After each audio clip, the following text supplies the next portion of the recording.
ഇതുപോലുള്ള AV കോഡുകൾ use ചെയ്യുമ്പോൾ നമ്മുടെ ടി വിയിലും അതുപോലെ DVD പ്ലെയറിലൊക്കെ ഇതിൻ്റെ പിന്ന് പൊട്ടിയിരിക്കാറുണ്ട്. ഇതുപോലെ പൊട്ടിയിരിക്കുന്നുണ്ട്. അതെങ്ങനെ നമുക്ക് ഈസി ആയിട്ട് വീട്ടിൽ തന്നെ റിമൂവ് ചെയ്യാമെന്ന് നോക്കാം. പല ആൾക്കാരും സർവീസ് സെൻ്ററിലൊക്കെ പോയിട്ടാണ് ഇത് റിമൂവ് ചെയ്യാറ്. അതിൻ്റെ ആവശ്യമില്ല, നമുക്ക് വീട്ടിൽ തന്നെ ചെയ്യാം. അതുകൊണ്ട് ഞാനിവിടെ യൂസ് ചെയ്യുന്ന ഒരു കപ്പാസിറ്ററാണ്. 2 ലെങ്ത്തുള്ള അത്യാവശ്യം ലെങ്ത്തുള്ള ഒരു കപ്പാസിറ്ററാണ് യൂസ് ചെയ്യുന്നത്. നിങ്ങൾക്ക് പിന്ന് യൂസ് ചെയ്യാം. ഇത്തരത്തിൽ നാരോ പിന്നോ അല്ലെങ്കിൽ സേഫ്റ്റി പിന്നോ ഒക്കെ യൂസ് ചെയ്യാം. ഞാൻ ഒന്നുകൂടെ കൺവീനിയൻ്റ് ആയതുകൊണ്ടാണ് ഈ ഒരു മെത്തേഡ് യൂസ് ചെയ്യുന്നത്.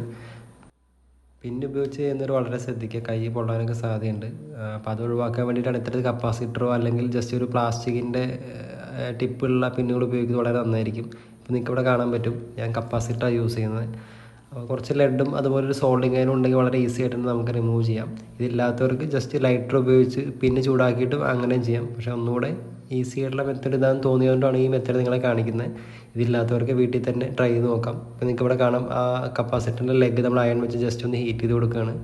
അപ്പോൾ ആ പൊട്ടിയിരിക്കുന്ന പിന്നിനകത്തോട്ട് അതിങ്ങനെ മെൽറ്റായി, അത് അകത്ത് പ്ലാസ്റ്റിക് ആയതുകൊണ്ടാണ് ഇത്തരത്തിൽ മെൽറ്റായത് ഇറങ്ങി പോകുന്നത്. നിങ്ങൾക്ക് കാണാൻ പറ്റും, അത് അകത്തോട്ട് ഇറങ്ങി പോകുന്നുണ്ട്. അപ്പോൾ ഏകദേശം ഒരു 80% ഇറങ്ങിപ്പോയതിന് ശേഷം അത് നമ്മൾ സ്റ്റോപ്പ് ചെയ്യുക ഹീറ്റാക്കുന്നത്. എന്നിട്ട് 2-3 സെക്കൻഡ് ജസ്റ്റ് ഒന്ന് അതിന് കൂളാവാനുള്ള സമയം കൊടുക്കുക.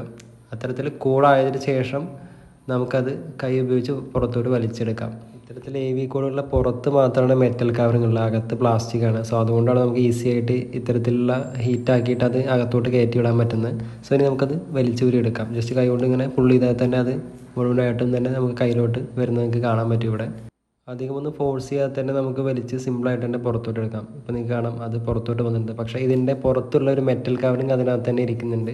അത് കുറച്ചധികം നാളെ ഉപയോഗിക്കാതെ വെച്ചുകൊണ്ട് അതിനകത്ത് തന്നെ വളരെ തിക്കായിട്ട് ഇരിക്കുന്നതാണ്. സോ നമുക്കതൊരു ട്യൂസർ ഉപയോഗിച്ച് തന്നെ എടുക്കാം, വളരെ ഈസി ആയിട്ട് എടുക്കാൻ പറ്റും. ഇത്തരത്തിൽ ഇത് റിമൂവ് ചെയ്യുമ്പോൾ ശ്രദ്ധിക്കേണ്ട വളരെ വലിയൊരു കാര്യം, ഒരിക്കലും ഇത് TV അല്ലെങ്കിൽ DVD ഓൺ ചെയ്തുകൊണ്ട് ഒരിക്കലും ഇങ്ങനെ ചെയ്യരുത്. ചെറിയ രീതിയിൽ ഷോക്ക് അടിക്കാനോ അല്ലെങ്കിൽ വേറെ രീതിയിലൊക്കെയുള്ള അപകടങ്ങൾ വരാൻ ചാൻസ് വളരെ കൂടുതലാണ്. അതുപോലെ കുട്ടികൾ ഇതൊരിക്കലും ട്രൈ ചെയ്ത് നോക്കരുത്. കൈ പൊള്ളാനും അതുപോലെ ചെറിയ ഇഞ്ചുറികളൊക്കെ വരാൻ സാധ്യത കൂടുതലാണ്. അതുകൊണ്ട് കുട്ടികൾ ഒരിക്കലും ട്രൈ ചെയ്ത് നോക്കരുത്.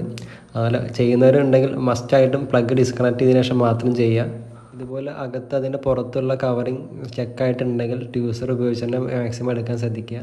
വേറെ അധികം തിക്കായിട്ടുള്ളൊന്നും അതിനകത്തോട്ട് കയറില്ല. അതുകൊണ്ട് ട്യൂസറിൻ്റെ മാക്സിമം യൂസ് ചെയ്യുക. സാധാരണ ഇതുപോലെയുള്ള കവറിങ് അതിനകത്ത് ഇരിക്കാറില്ല. ഇതിപ്പോൾ ഒരുപാട് നാൾ ഉപയോഗിക്കാതെ കൊണ്ടാണ് അത് സ്റ്റക്കായിട്ടിരിക്കുന്നത്. സാധാരണ പൊട്ടിയ കുറച്ച് മിനിറ്റുകൾക്കുള്ളിലോ അല്ലെങ്കിൽ തൊട്ടടുത്തുള്ള ദിവസങ്ങളിലോ റിമൂവ് ചെയ്യുകയാണെങ്കിൽ കംപ്ലീറ്റ് ആയിട്ടും തന്നെ അത് റിമൂവ് ആയി വരുന്നതാണ്. ഇവിടെ കുറേ നാൾ ഉപയോഗിക്കാതെ വെച്ചതിന് ശേഷം ആയതുകൊണ്ടാണ് അത് കിട്ടാൻ ബുദ്ധിമുട്ട്. സോ നമ്മളെല്ലാം പുറത്തെടുത്തിട്ടുണ്ട്, ട്യൂസർ കൊണ്ട് എല്ലാം പുറത്തെടുത്തിട്ടുണ്ട്. ഇവിടെ കാണാൻ പറ്റും. ഇത്തരത്തിൽ എടുത്തില്ല എങ്കിൽ പ്രോപ്പറായിട്ട് കോൺടാക്റ്റ് കിട്ടാതെ വരികയും അതിനകത്തുള്ള കണക്ഷൻ നമുക്ക് പ്രോപ്പറായിട്ട് TVയിലോട്ട് എത്താതെ വരികയും ചെയ്യും. സോ അതുകൊണ്ട് മാക്സിമം ഇത് പുറത്തെടുക്കുക. ഒട്ടും പറ്റാത്ത കണ്ടീഷനിൽ മാത്രം നിങ്ങളത് സർവീസ് സെൻ്ററിൽ ഏൽപ്പിക്കുക. നിങ്ങൾക്ക് ഇവിടെ കാണാം, വളരെ പ്രോപ്പറായിട്ട് തന്നെ പിന്നെ അതിനകത്തോട്ട് ഇൻസേർട്ട് ആവുന്നുണ്ട്. വീഡിയോ യൂസ്ഫുൾ ആയെങ്കിൽ എല്ലാവർക്കും ഷെയർ ചെയ്യുക. അതുപോലെ ഒപ്പം ചാനൽ സബ്സ്ക്രൈബ് ചെയ്യുക. അടുത്തൊരു വീഡിയോ ആയിട്ട് നമുക്ക് വീണ്ടും കാണാം.